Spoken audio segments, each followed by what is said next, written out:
What are some of the most secret documents that are known to exist? Story 1. Not exactly a document, but one of the most highly sensitive individual pieces of information in the world is the private key used to sign the DNS root zone. There are only 2 copies of this key, which are held in highly secure facilities controlled by ICANN. Whenever one of these keys, or one of several similarly sensitive ones, needs to be accessed, which happens a few times per year, a highly elaborate and scripted procedure known as a key ceremony is carried out. These are even streamed live on the internet to allow for maximum public transparency during the process. Story 2. The Letter of Last Resort. In the UK, one of the first things the Prime Minister does upon taking office is writing a letter of last resort to be placed in each of the UK's nuclear submarines, which gives instructions to the captain in the event that the government entirely ceases to exist. When a Prime Minister leaves office, their letters are destroyed without ever being opened. I wonder what they did for the Prime Minister whose term was shorter than a submarine rotation. Story 3. Reminded me of the documentary 3 Identical Strangers. 3 adopted triplets were separated and placed in different families as part of a study on nature versus nurture. The families and triples didn't know about this. Their files are in a vault at Yale University and cannot be accessed until 2060. Their lives were orchestrated, yet they cannot access their own files. The film mentioned how their attempts were shut down by powers higher up. It's truly mind-boggling, makes you wonder how people are able to do this kind of stuff. Turns out this adoption agency separated more multiples for studies. If this is interesting to anyone, I suspect the completely unrelated and fundamentally different Up documentary series might also be interesting. The Up series of documentary films follow the lives of 14 people in England beginning in 1964 when they were 7 years old. The first film was titled 7 Up, with later films adjusting the number in the title to match the age of the subjects at the time of filming. The documentary has had 9 episodes, one every 7 years, thus spanning 56 years.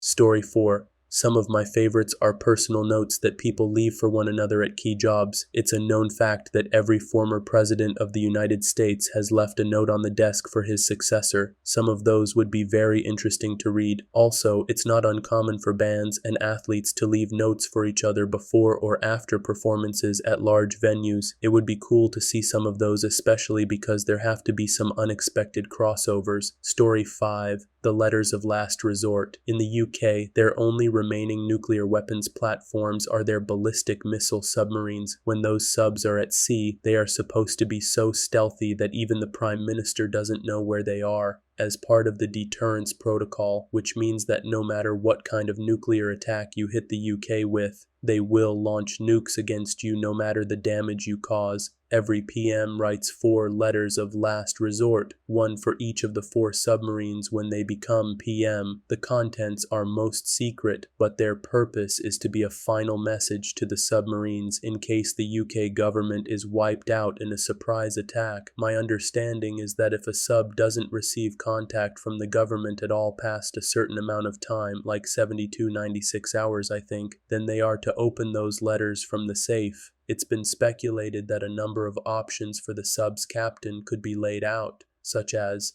strike your designated targets at once, assume the UK is destroyed, and go to Canada or the US, and place yourselves at their disposal. Use your own judgment on how to proceed. You are now on your own. Whatever is in the letters, they probably also include an override code to let the officers release their nukas without the normal authorization code from the PM's office.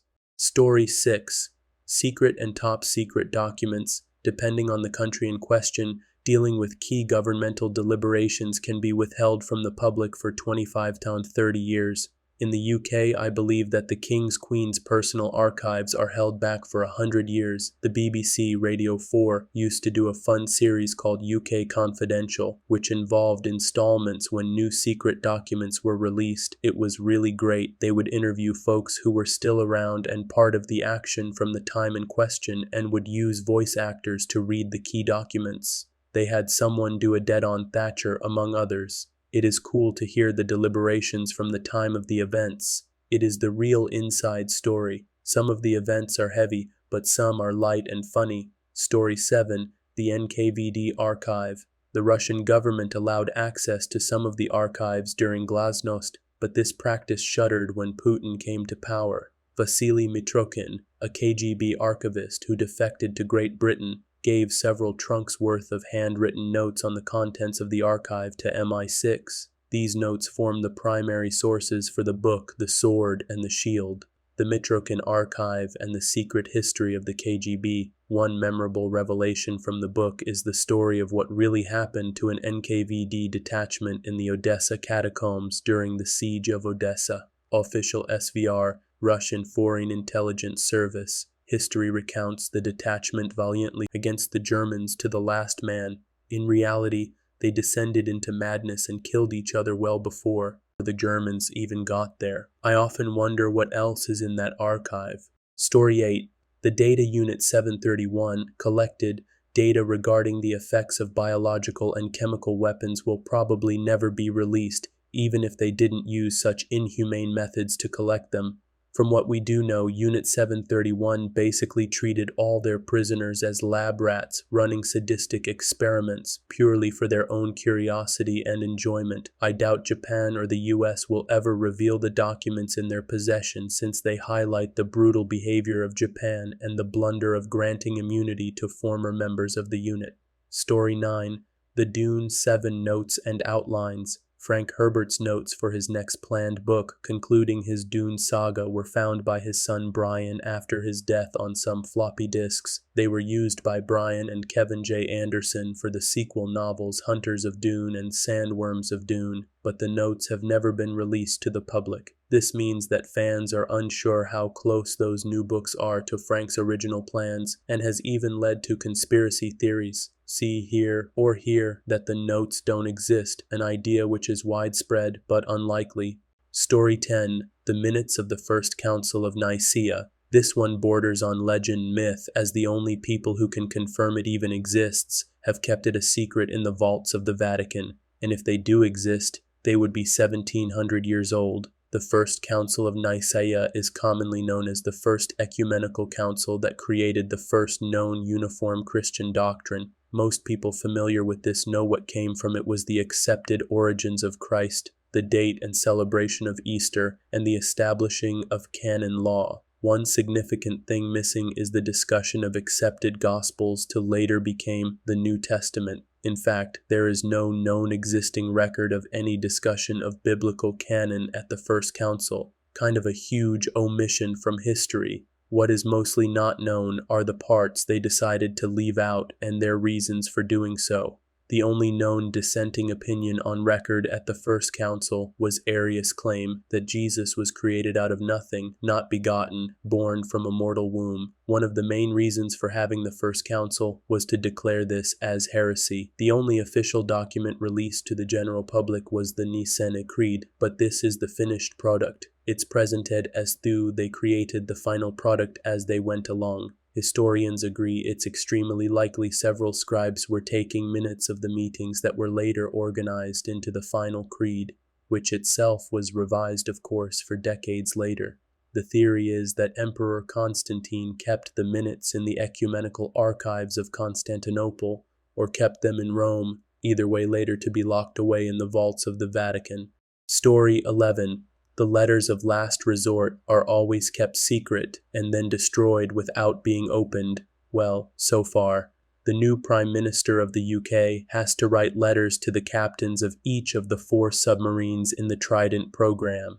At least one of the submarines is always out at sea, meaning the nuclear deterrent is always hidden out in the depths of the ocean somewhere. The Prime Minister has to write the letters of last resort, which give instructions for what to do if the British government is taken out by a nuclear strike. The suggested options for the incoming Prime Minister before writing the letters are usually retaliate with nuclear weapons, don't retaliate, leave it to the captain's judgment, hand over control of the vessel to an allied country, usually listed as the United States if it's still there, or go to Australia.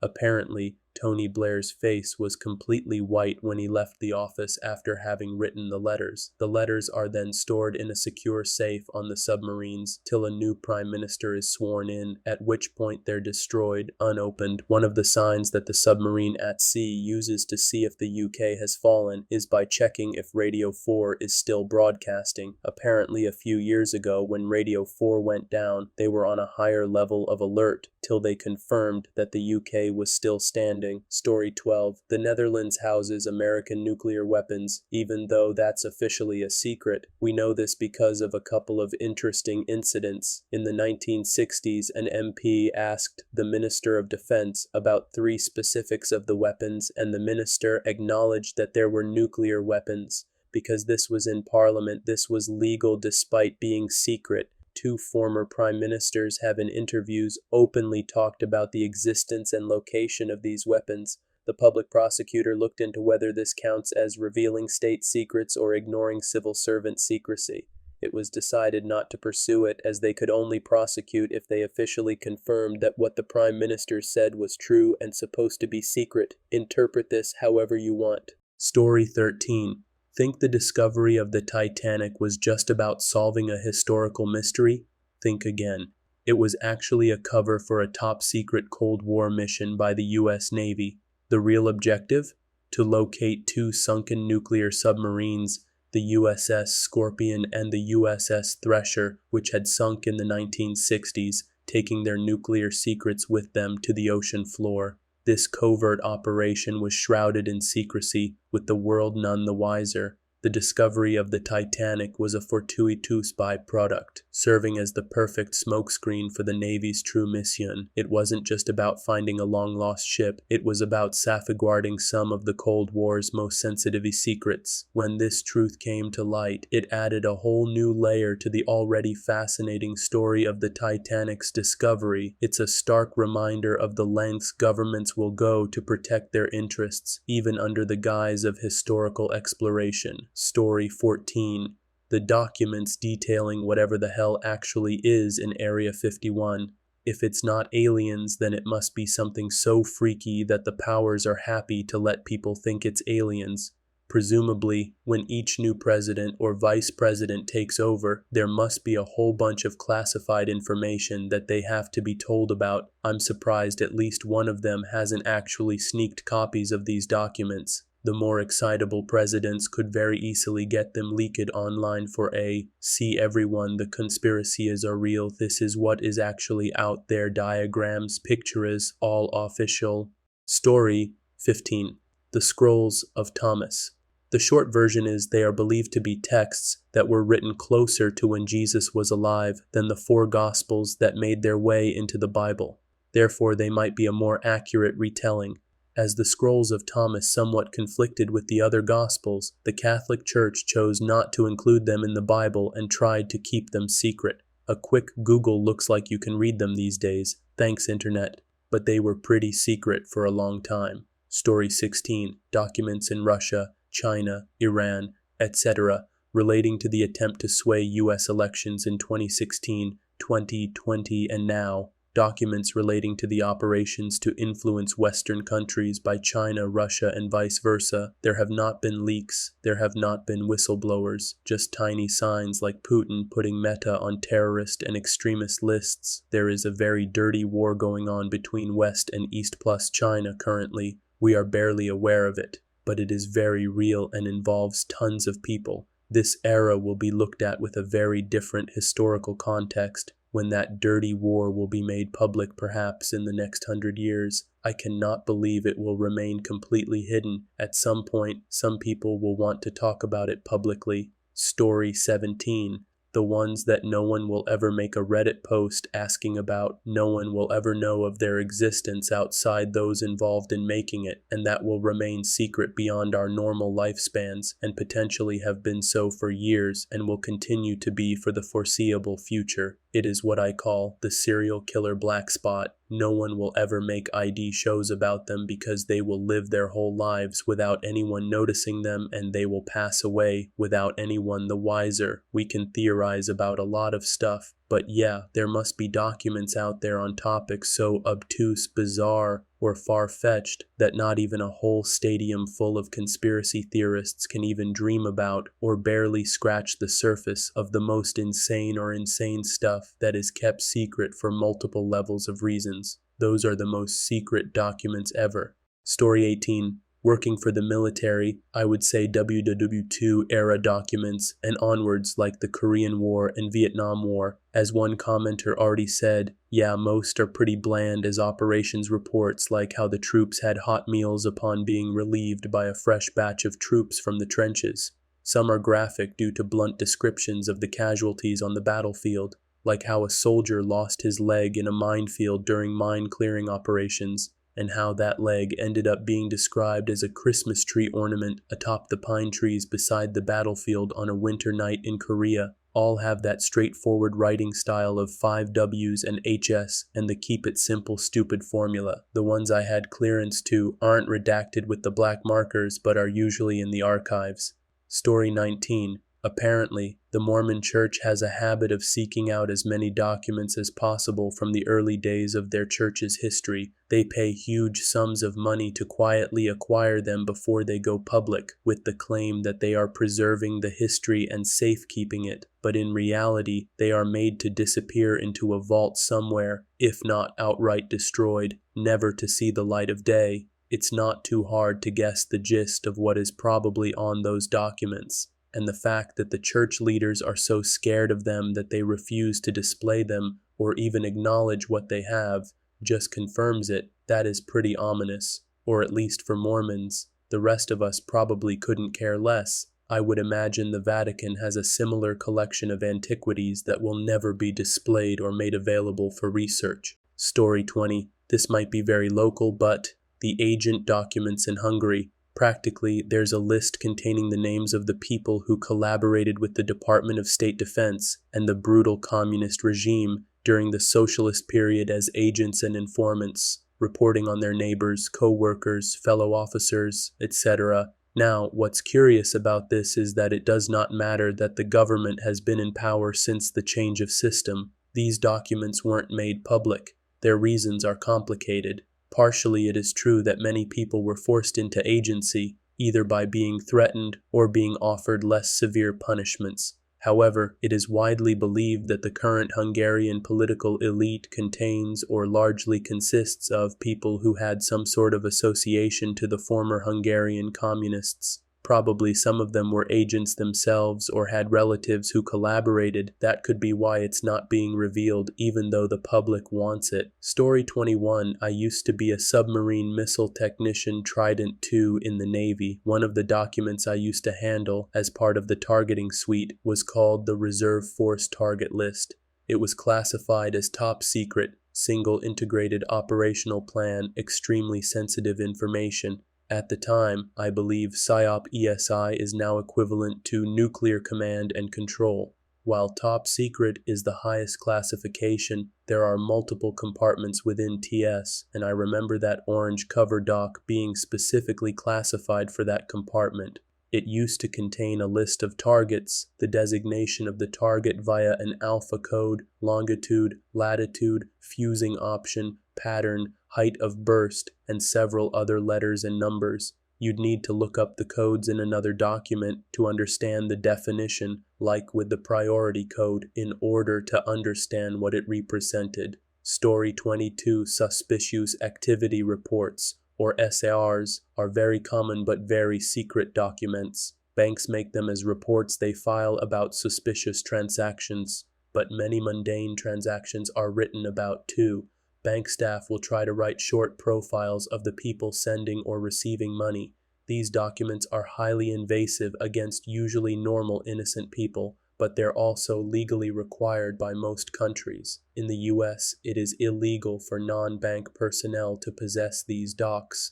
Story 23. Many Japanese Imperial files will likely never be released to the public. A great what-if scenario in history is how much power Emperor Hirohito truly held in the events that led to Japanese aggression throughout Asia. Formally, the narrative is that Japan's various wartime ministers made the decisions while Hirohito was kind of the rubber stamp. This helped smooth out the Hirohito gets to remain emperor for the next 40 years thing that became a core tenet of helping Japan become a bulwark of capitalism in Asia. The ministers had various levels of punishment. Many of them were released a couple of years after the war to help remilitarize Japan for the Korean War, but the emperor's true level of involvement, locked away in the Japanese Imperial Archives. Story 24, documents regarding the UK government's involvement in killing Patrick Finucane are so sensitive that despite numerous attempts to investigate and hold those involved responsible,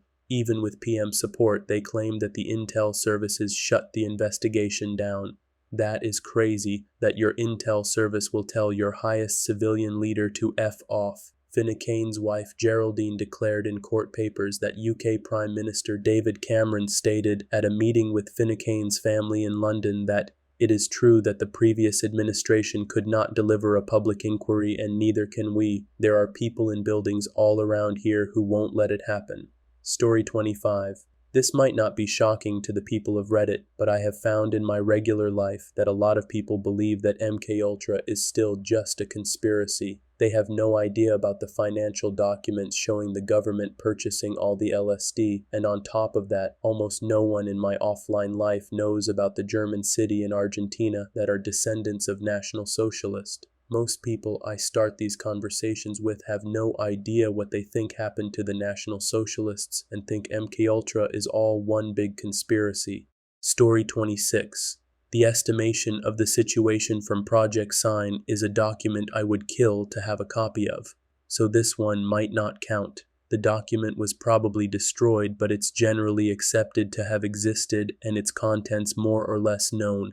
In 1947, we had arguably the first modern UFO sightings. For a while, the government and scientific community treated the reports as a legitimate field of inquiry. The brand new United States Air Force started up Project Sign to publicly investigate UFO reports. Several sources, including Dr. J. Allen Hynek, a civilian astronomer who is the only known person to work on every USAF UFO investigation from 47 to 70, and Captain Edward J. Ruppelt, who ran Project Blue Book when it was most active, stated that Project Sign produced a report called The Estimation of the Situation. The gist of the document was that most UFO reports were explainable, but a substantial minority of the reports were genuinely bizarre and were likely extraterrestrial craft. Story 27. We have been going through the house of my late grandmother, and after over a week of dealing with each room and a basement, and we still aren't done. They threw nothing away. Every receipt, every bill, every tax document, and even clothing tags weren't thrown away. We have like 15 plus boxes that we need to get shredded. It's ridiculous. So I'm pretty sure there are grassy knoll documents, Area 51, Dark Side of the Moon, etc. Story 28. The video of Owen Hart's death. Owen Hart died during a WWE pay-per-view from a botched stunt where he was supposed to be lowered from the rafters to the ring, botched due to gross negligence. There were cameras in the arena filming, but there was a pre-recorded video being broadcast at the moment of the accident, so footage of the fall was not broadcast. This was also before cell phones, so there are no fan videos of the incident from people in the stadium. Multiple people from WWE have said that the video of this exists and is saved on a tape they keep in the vault where they store all of their old master recordings. They say the tape is labeled "Do Not View, Destroy, or Duplicate." Story 29. I'm surprised the Blood Quran isn't higher on the list here. Saddam Hussein allegedly commissioned a calligrapher who now lives in Virginia to make a copy of the book using his, Saddam's, blood. The amount used has been pretty well disputed, as well as other things. After Hussein's fall, people wondered what to do with it. On the one hand, Islam forbids the destruction of its book. On the other hand, blood is seen as dirty. The very fact this book even exists at all is anathema to many. It's now locked in a chamber behind 3 doors, with 3 different locks, the keys of which are in the care of 3 different individuals.